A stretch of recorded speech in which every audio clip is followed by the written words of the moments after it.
I've been waiting for a hype chapter pretty much for the Four Nights of the Apocalypse because the last couple chapters I just got behind and then I needed some hype chapter to get me motivated into going about this chapter. And I mean, just pretty much to get me caught up. And this chapter was pretty hype.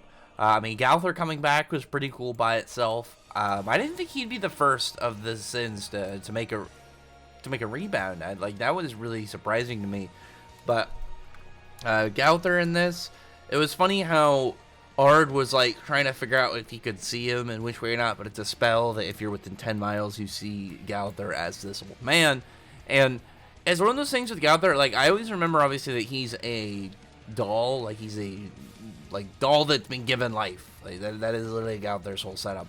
But because of that, I forget that he is, made by demons, like the original Gowther. And it makes sense why he's trying to help all these demons, to pretty much like the ones that didn't want to participate in the Holy War, to pretty much just be there, to just be like present and try and like live life, which is understandable. I think that's entirely understandable for those demons. It's a little bit more difficult to kind of grasp, considering like these are like gray and red demons where they don't look the same as like a regular person. Like they don't look like Derriere or like Monspied or Zeldris, or they're humanoid. Like they have that very like they're designed pretty much to, they're all gonna look the same in their race. The only difference is, like, as we've seen with that one, that like the younger ones are smaller with different horns and stuff. They just look less mature for their species.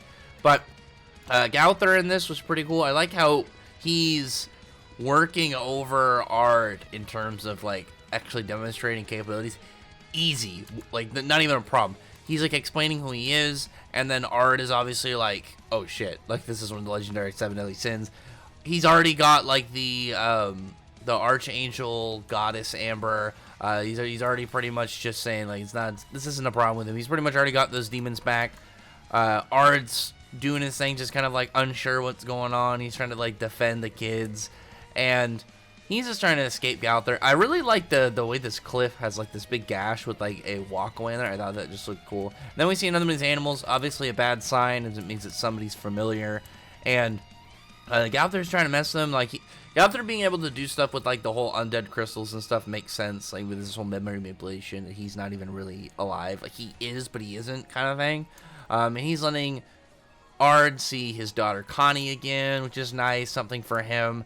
And Ard, like, I haven't like had that much tied to Ard like as a character. Like I get what Nakab is doing to them. He's showing like one of these Chaos Knights. They're not all evil. It's one of the things with like the factions in the series is like it's more of like the kingdoms doing their thing.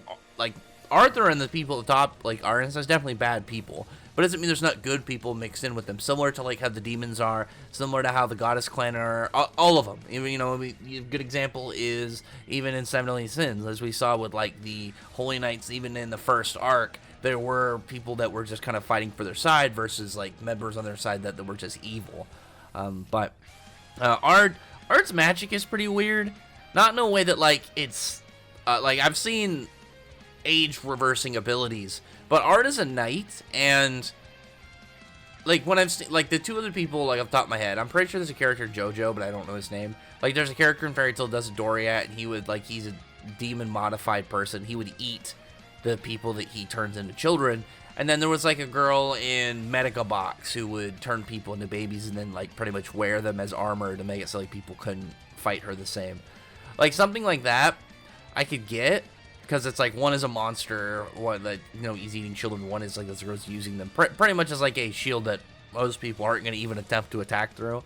But with Ard was going to kill Percival at one point. I'm just wondering like the general use of his magic. If he's somebody that's arresting a person, understandable. Like if his job is apprehension, bam, turn somebody into a baby, and then they can't really kind of resist. You just kind of capture them and take them away.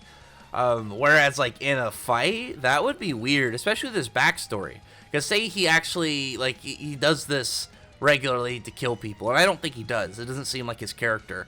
But like he, as somebody whose whole backstory is like his baby died in a fire from like the demon stuff. If his regular fighting style is to turn something to a baby and then kill them, like his whole go-to of defeating people is killing babies, That would be super like weird. I don't think he is like that, because he would have to be way crazier of a character. Like, he would have to be somebody not mentally stable at all if he's like on a regular basis killing babies with his backstory.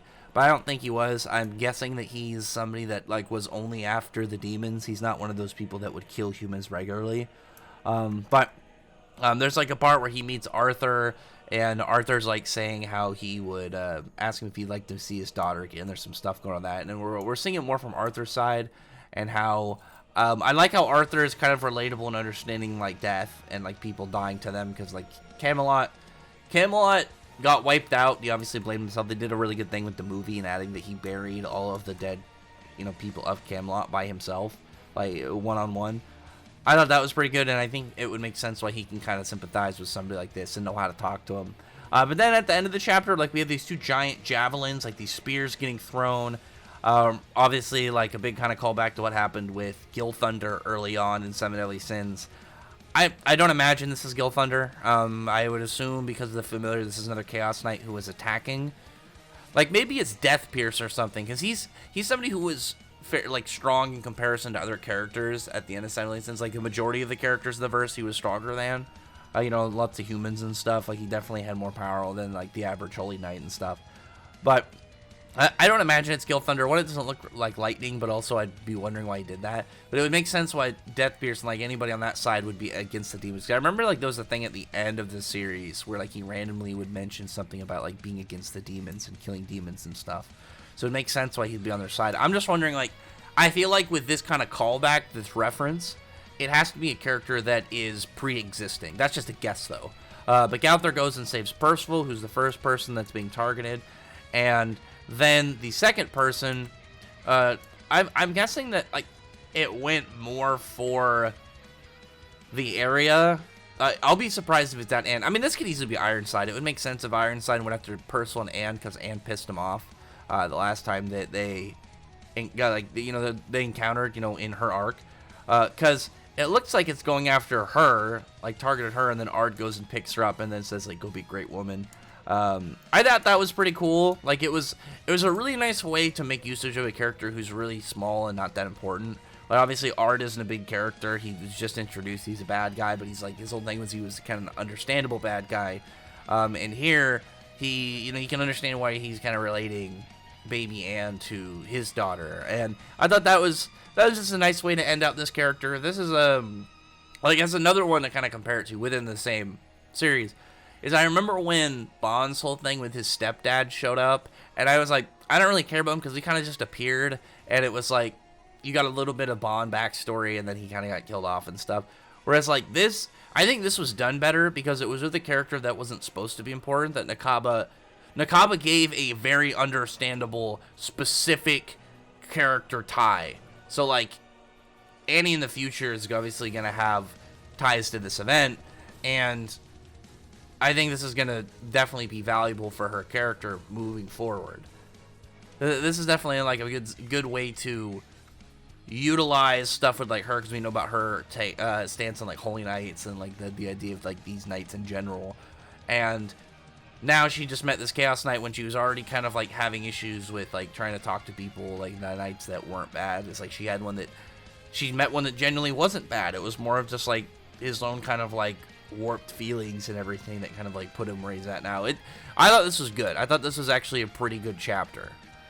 Usually, like, when a series will introduce, like, a character and, like, kill him off 2 chapters later or something, or it's like they don't have pre-existing character ties or anything to kind of make them important, and then they have something to kind of be a bit memorable. I think that's always a plus, because it's not a character that once was introduced people would think was important. No, I don't think anybody thought Ard was going to be important to any of the characters after his role in the story is over.